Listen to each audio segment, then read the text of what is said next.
네, 여러분 반갑습니다. 본격 밀리터리 팟캐스트 밀떡 고현준입니다. 반갑습니다. 네, 반갑습니다. 국방정론 박찬준입니다. 안녕하세요. 놀러온 정명섭 작가입니다. 네, 자 밀떡 함께 해주고 계십니다. 팟캐스트, 유튜브 모두 함께 해주시는 분들께 고맙다는 말씀 먼저 드리면서 다시 한번 유튜브 구독, 좋아요, 알림 설정, 댓글 좀 많이 남겨주시길 당부드리고요. 팟캐스트에도 댓글 많이 남겨주십시오. 그러면 또 소통을 통해서 여러분과 함께하는 밀떡 만들어 가도록 하겠습니다. 자, 오늘 저희가 이야기해볼 내용 만약이에요. 네. 오늘은 어떤 만약입니까?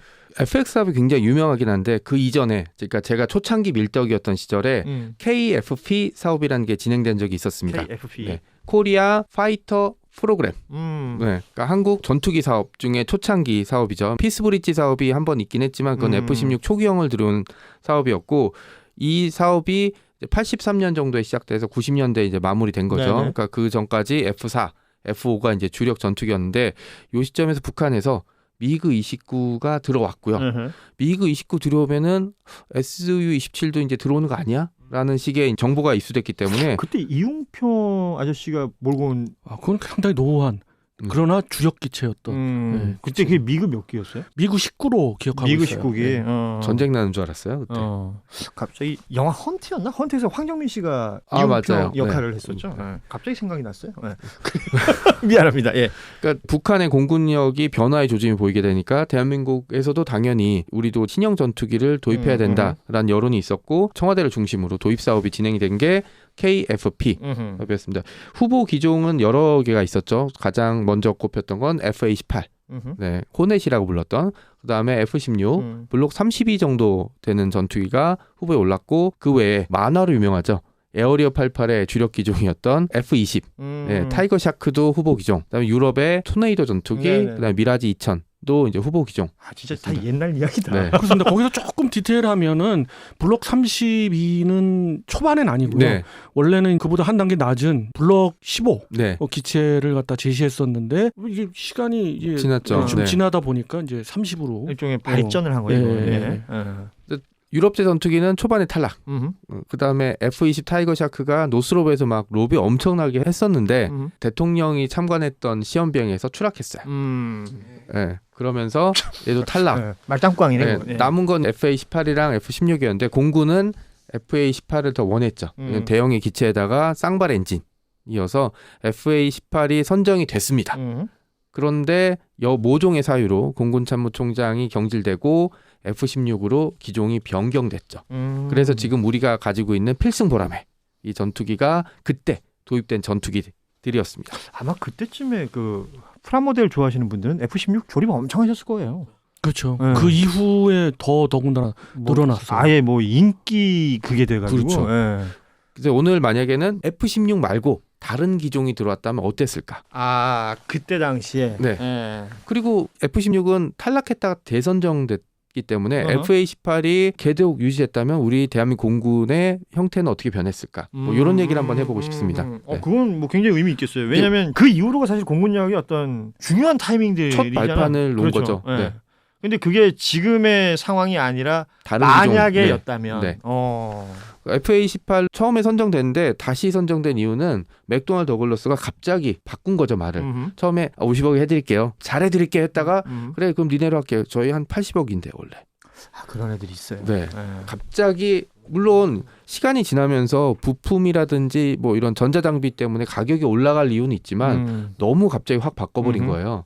뭐 그때 기억나는 게 막 신문에도 해서 FA-18 호넷이 대한민국을 지킨 막 이런 식으로 여론을 만들었다가 선정되고 나니까 갑자기 더블, 네, 4달러 뭐 이런 식으로 버틴 거예요. 네. 너무 일찍 사실은 어찌 보면은 깐 걸 수도 있어요. 그래서 그러니까 확정이 안 된 상태에서 우리가 막 일종의 설레발을 떠니까 거기서 야 요거 봐라 그럼 좀 더 불러도 되겠는데 라는 생각을 했을 수 있는 거죠. 도입 대수가 120대를 맞춰서 예산을 짰는데 그런 식으로 갑자기 돈을 더 달라고 하니까 도입 대수를 줄여야 되죠. 그 대수를 맞추려면. 어찌 보면 순진했던 거고. 그래서 이제 결정이 뒤바뀌었는데, 만약에 그냥 숫자를 줄인, 그러니까 아마 그 비용을 맞추면 대략 80대라고 예상하지만 저는 그게 좀 웃겼어요. 왜냐? 맥도날드 더글러스가 갑질을 한 번만 했을까? 그렇지. 거기서 우리가 그냥 도입할게 했으면 한 번 더 갑질했을 가능성이 더 높죠. 그럼 도입 대수는 더 줄어들게 되고 네. 또 문제가 하나 발생하는 게 F16 같은 경우 이제 베스트셀러잖아요. 네. 전 세계 수천 대가 팔렸습니다.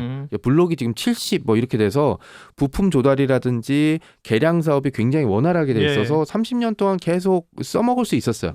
FA18 같은 경우는 지금 본가라고 할 수 있는 미 해군에서도 이제 서서히 퇴출되고 있는 F35를 대체해야 되니까 혼내 생산은 거의 중단 상태. 그러니까 우리는 FA18을 들여오면 지금 이 시점에서 보게 되면 이거는 개량도 힘들고 그러니까 보수 유지 비용만 늘어나는 그 대수도 우리가 원하는 대수대로 못 들여왔을 겁니다. 그러면은 방법은 하나밖에 없어요. 또 전투기 도입 사업을 해야 돼요. 그렇죠. 그럼 이 FX 사업, 그다음에 저는 KF-21 보람의 개발 사업에도 이게 악영향을 미쳤을 거라고 생각합니다. 왜냐하면 예산을 확보해야 되는데 그 예산을 이 전투기 모자라 다시 사야 돼. 라고 하면서 갖다 써야 됐거든요. 이 부분 동의하십니까? 좀 다른 생각도 해봐요. 그래요? 그러니까 그거를 뭐 동의 안 한다는 얘기가 아니라 또 결과론적으로 F16의 선택이 지금 와서 생각하면 너무 신의 한 수였다라고 보여지니까.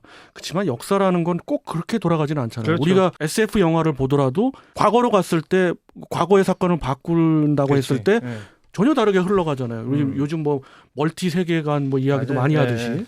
재벌집 막내 아들이 결국 마지막에 재벌이 못 되잖아요. 저는 그런 측면에서 봤을 때 다른 생각을 조금 해보면 원래 호넷을 가장 추종했던 게 그 당시 대한민국 공군이었어요. 맞습니다.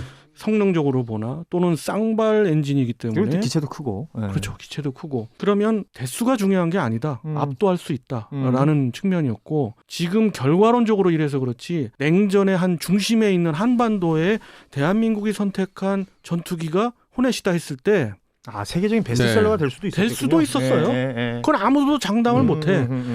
그렇다면은 그런 F16의 지금의 결과는 조금 상쇄할 수도 있는 거고요. 그러나 뭐 우리가 F16 선택을 잘못했다라는 얘기는 전혀 아니고 그럼요.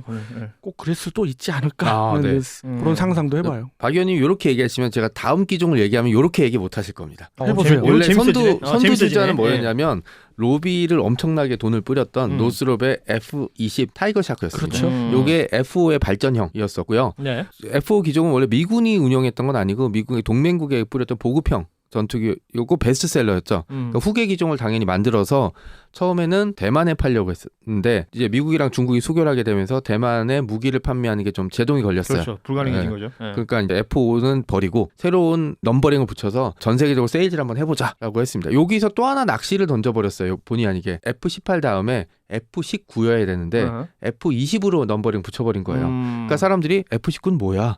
라고 해서 우리 탐 클랜시용도 여기 한번 낚인 적이 있었거든요.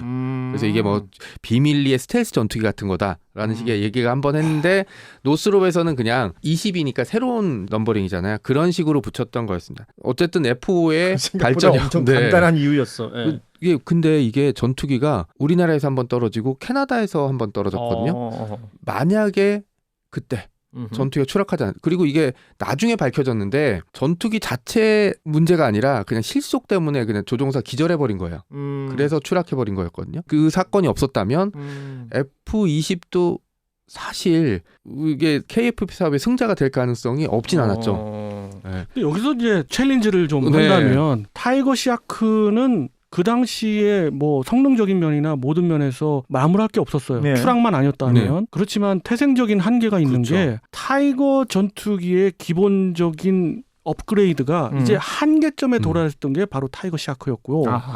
거기서 더 발전하기는 힘들었다. 그렇죠. 그 시점만 돼도 허넷과 파이팅 펠컨은 계속해서 업그레이드가 되는 이제 뭐 사람의 성장 단계로 보면 이제 리즈 시절로 접어드는 거였고요. 이 타이거 샤크는 타이거 전투기는 황혼기. 그렇죠. 그렇기 때문에 우리가 이 부분을 유지보수 측면이나 또 그거에 대한 성능 측면이나 굉장히 매력적이게는 보였어요. 그리고 우리는 계속해서 그 수백 대는 아니지만은 100대 이상을 운영하고 있었어요.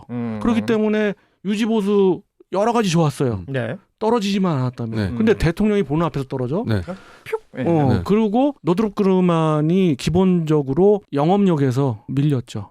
영업력에서. 그래서 탈락이 됐는데 돌이켜 생각하면 타이거 샤크는 황혼기였기 때문에 챌린지 아닌 챌린지를 얘기하면 또 이렇게 얘기할 수도 있다 이 얘기입니다. 추락사고 아니었으면 나중에 이제 기사라든지 자료들을 보니까 선정됐을 가능성이 아주 없지는 않았고 FA18은 그 이후에 몇 가지 개량형이 나오고 됐지만 F20은 우리나라밖에 도입을 못했을 거예요. 그렇게 되면 부품 수급 문제는 없었죠. 왜냐하면 F5도 있었고 제공호도 있었고 그렇긴 하지만 성능적인 한계는 명백했고 북한의 미그 29에 대해서 이게 완벽한 우위를 차지하느냐 그런 거는 좀 다른 문제가 될 수 있습니다. 그리고 반드시 FA18은 어떻게 될지 모르겠지만 반반이라고 얘기할 수 있지만 F20을 선정했으면 몇 년 안에 다른 기종을 또 도입했어야 됐어요. F20은 100%. 네. 딱 하나 장점이 있습니다. 꼬리 날개에 유니콘을 붙일 수 있어요.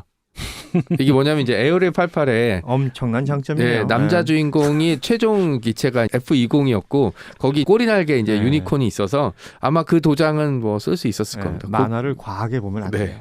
적당히 봐야 됩니다. 이게 그 관련 사업들을 보게 되니까 운이 정말 좋았던 것 같아요. 운이 좋았다. FA18을 들여왔으면 FA18의 위치가 달라졌을 수도 있겠지만 어쨌든 우리는 더 많은 비용을 들였을 수도 있고 이 맥도날드 더글러스 하는 짓을 보면 기술 이전이라든지 라이센스 생산 같은 부분에서 분명히 태클을 걸었을 거예요. 네. KFP 사업에서 F16을 들여온 장점 중에 하나가 저렴한 비용으로 대수를 100대 이상 갖추게 되면서 북한 공군의 성능상 숫자상으로도 어느 정도 맞출 수 있었고 또 하나가 라이센스 생산을 하면서 여기서 축적된 기술 기반들이 결국은 KF21 그러니까 보라매로 그게 이어진 신기한 거 거죠. 아니에요? 네. 라이선스 계약을 했다는 거? 그렇습니다. 그러나 그 조건에 라이센스 계약은 다 있었던 걸로 저는 기억해요. 100대 이상 도입했으니까. 뭐 타이거 샤크를 한다든가 호넷을 해도 라이센스 생산은 100대 이상을 우리가 도입하니까 있을 수 있는데 말씀대로 전 세계의 베스트셀러 기체를 라이센스 생산하다 보니까 거기서 얻은 노하우가 상당한 거죠. 결국은. 그리고 그걸 아무 생각 없이 그냥 라이센스 있다고 그냥 뜩뜩뜩 했다가는 아니었을 거 아니에요. 그걸 하면서도 연구를 했을 거 아닙니까? 또 말씀드리고 싶은 게 라이센스 생산을 한다고 다 우리처럼 기술 기반을 태클을 밟는 것도 아니에요. 그건 중요한 거예요. 우리가 보라매를 만드니까 딴 나라들도 한국에 하면 우리도 할 수 있겠어요라고 했지만 그 시기부터 전투기를 도입해서 기술 기반으로 해서 막 자체 개발을 했던 나라 중에 전투기를 제대로 태클을 밟은 나라는 없어요. 그러니까 아예 없어요? 기회를 준다고 이거를 다 성공하거나 합격하는 건 아니죠. 또 하나 친구도 중요한 것 같아요.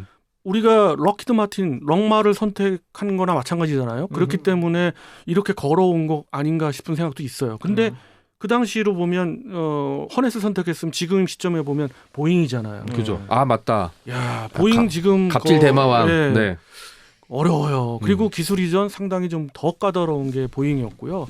그리고 노드롭 그루만도 물론 좋습니다만은 록히드 마틴에 비해서는 회사 규모가 작기 때문에 아무래도 지원이나 이런 측면에서 조금은 열세이지 않았나. 현재 보게 되면 노스롭이 전투기를 만드는 게 없고 전폭기 B-21 정도만 만들기 때문에 후속의 어떤 뭐 지원이라든지 이것도 많이 쳐질 수밖에 없죠. 그러니까 지금 와서 생각하면 결과적으로 다 잘 된 거네요. 그러니까 한 3대 3대 3대 1 이 정도잖아요. 성공 확률이. 그중에 우리가 3을 고른 거죠. 계속 그러니까 베스트의 초이스가 됐던. 쉽지 않거든요. 그리고 그런 3을 선택했다고 다 그걸 누린 것도 아니고 우리가 하나씩 또 그걸 조금씩 디벨롭 시키는 거니까. 거듭 말씀드리지만 우리 뒤에 이제 문이 닫혔어요. 우리가 막차를 타서 선진국이 가져야 될 기술 기반 산업들 상당수를 가지고 있고 저는 문이 닫힌 소리가 들렸어요.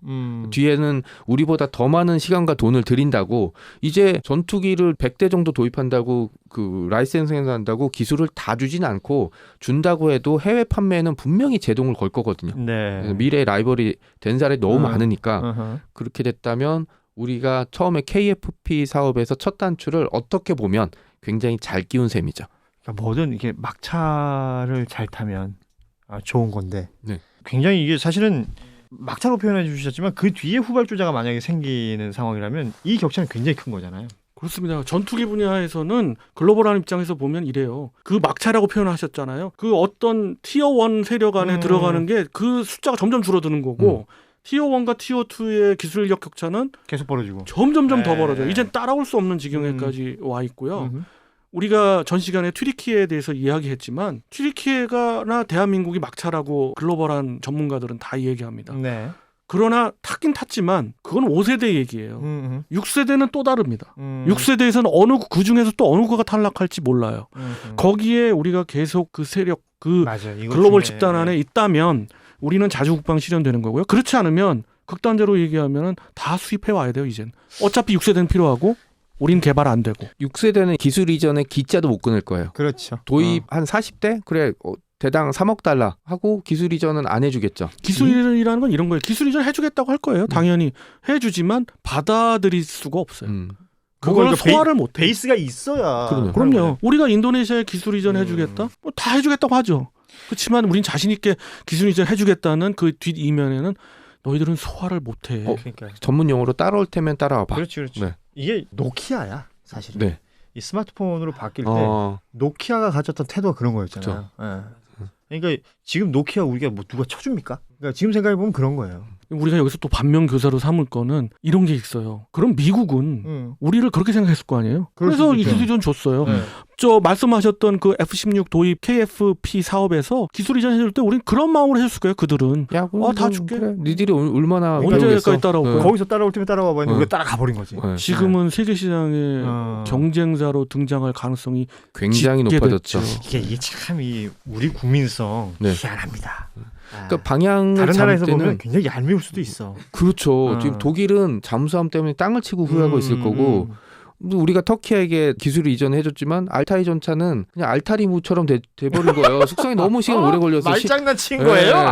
캐나다가 잠수함 사업을 네. 차기 잠수함 사업을 하려고 할 때 전 세계 시장을 뒤져봤어요. 근데 독일 명함도 못 내밀어요. 독일 너네 갖고는 안 되겠어. 그럼 후보에 오른 게 딱 한일전. 대한민국과 일본의 지금 한판 승부가 벌어지는데 예. 그렇게 돼버렸어요. 지금 잠수함, 지질 잠수함 시장도. 뭐 다른 거 모르겠지만 한일전은 가위바위보도 이겨야 됩니다. 아, 그럼요. 네. 돌 던지기도 지면 안 됩니다. 네. 갑자기 네. 아, 갑자기 그럼요. 비장해졌어 또- 분위기. 네. 극일 분위기로 갑니다. 이 정도면 마무리해야 될 것 같은데. 자, 오늘 밀떡 만약에 한번 이야기 나눠봤습니다. 만약에 KFP 사업 때 F-16이 선정이 안 됐다면이라고 저희가 전제를 달아봤지만 결과적으로는 모든 게 잘 됐다. 그럼요. 네. 네. 그리고 그 환경이 갖춰져 있다고 해서 노력하지 않으면 또 얻을 수 있는 게 그럼요. 없는데 네. 대한민국은 그 부분에서도 또 베스트를 이뤄냈다. 이런 것들이 굉장히 좀 뿌듯한 시간이 됐네요. 예. 오늘은 여기서 마무리하고요. 저희는 또 다음 시간에 인사드리도록 하겠습니다. 밀리터리 전문 팟캐스트 밀떡 여기서 인사드립니다. 고맙습니다. 안녕. 안녕히 계세요.